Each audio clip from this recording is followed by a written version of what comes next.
सरकार की छवि खराब करने वाले मंत्रियों के खिलाफ एक्शन लेने में धामी क्या असहज हैं?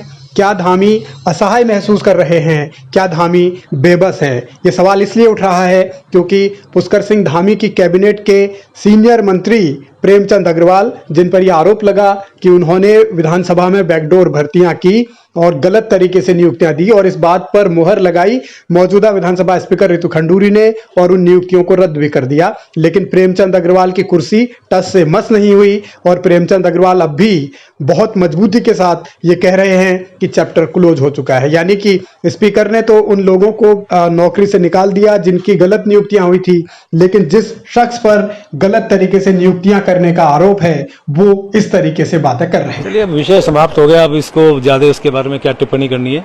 आज की तारीख में मैं आपके आशीर्वाद से, भगवान के आशीर्वाद से, अपने हाईकमान के आशीर्वाद से अभी मेरा जो फोकस है, कैसे मेरे शहरी विकास में काम हो, कैसे मेरे वित्त मंत्रालय में काम हो, कैसे मेरे जो विभाग हैं उसमें काम हो, अब मेरा फोकस उस पर है। जिन भर्तियों को रितु खंडूरी ने रद्द कर दिया, 228 से ज्यादा लोगों की नौकरियां खत्म कर दी। बड़ी धमक के साथ खंडूरी ने कहा कि ये तो नियमों के खिलाफ भर्तियां हुई थी, लेकिन उन भर्तियों को करने का दोषी कोई नहीं है। ये उत्तराखंड में हैरान करने वाली सरकार चल रही है और परेशान करने वाले सवाल हैं कि जिन लोगों की नौकरी चली गई वो तो कसूरवार हैं क्योंकि उन्होंने गलत तरीके से नौकरी पाई, लेकिन उन्हें रखा किसने गलत तरीके से ये बताने वाला उत्तराखंड में कोई नहीं। न तो मौजूदा स्पीकर बता रही हैं और पूर्व स्पीकर तो अब सीना ठोक कर यही कह रहे हैं कि वो तो पाक साफ हैं, चैप्टर क्लोज हो चुका है, आला कमान से उन्हें आशीर्वाद मिल चुका है, अब तो उनकी निगाहें भविष्य की रणनीति पर है। ऐसे में सवाल यही उठ रहा है कि क्या उत्तराखंड में मंत्रियों की पहुंच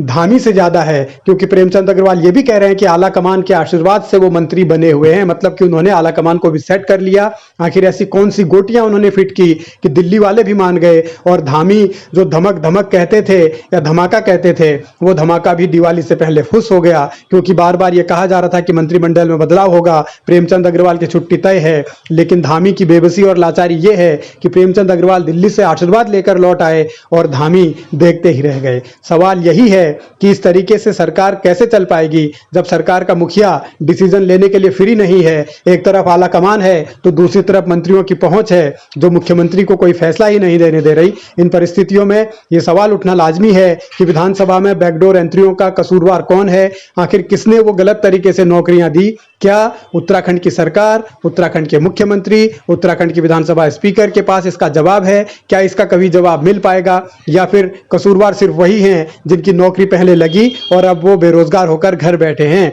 तो एक चुनौती उत्तराखंड के सामने, लेकिन यह भी बड़ा पहलू है कि धामी किस तरीके से सरकार को मैनेज कर रहे हैं जब मंत्री उनसे ज्यादा पावरफुल दिख रहे हैं।